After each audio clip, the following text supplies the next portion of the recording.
আজকে আমাদের দুপুরে রেসিপি হচ্ছে ভোলা মাছ। এটা হচ্ছে গঙ্গার ভোলা মাছ নিয়ে এসেছি, ভালো করে কেটে ধুয়ে নিয়েছি। নুন হলুদ মাখিয়ে ভাজা হয়ে গেছে আমাদের। আলু দিয়ে ঝোল হবে ভোলা মাছের। এদিকে লম্বা লম্বা করে আলু কেটে নিয়েছি, দিয়ে নুন হলুদ মাখিয়ে ভাজা হচ্ছে। এই যে আলুটা ভাজা হচ্ছে, মাছ ভাজা হয়ে গেছে দেখিয়েছি আগে, এবার আলুটা ভাজা হচ্ছে। আলুটা ভাজা হয়ে গেছে, এবার আমরা বাটিতে তুলে নিচ্ছি।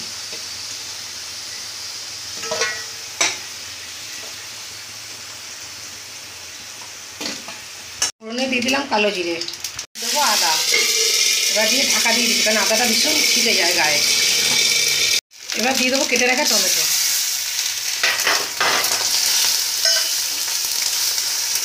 এবার ভেজে রাখা আলুটা দিয়ে দেবো।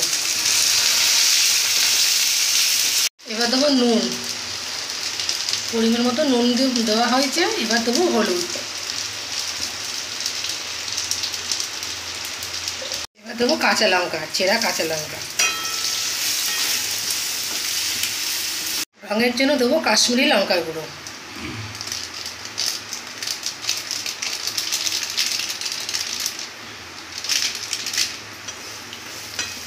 এবার দেবো ধনে গুঁড়ো।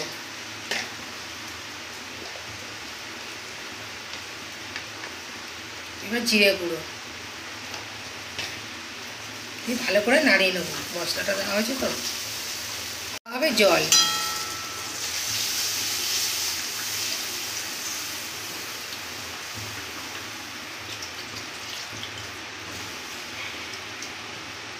জল দেওয়া হয়ে গেছে, ঢাকা দিয়ে ভালো করে আমরা ফুটিয়ে নেব, যাতে আলুটা সেদ্ধ হয়ে যায়।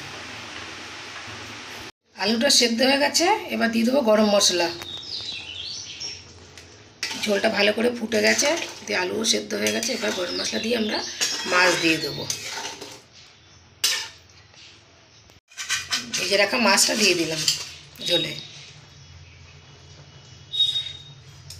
মাছ দেওয়ার পর কিন্তু খুব বেশি আমরা ফোটাবো না, এই 1-2 ফুট খাওয়ার পরে নামিয়ে দেবো। একটু জাস্ট সামান্য ফুটে উঠবে।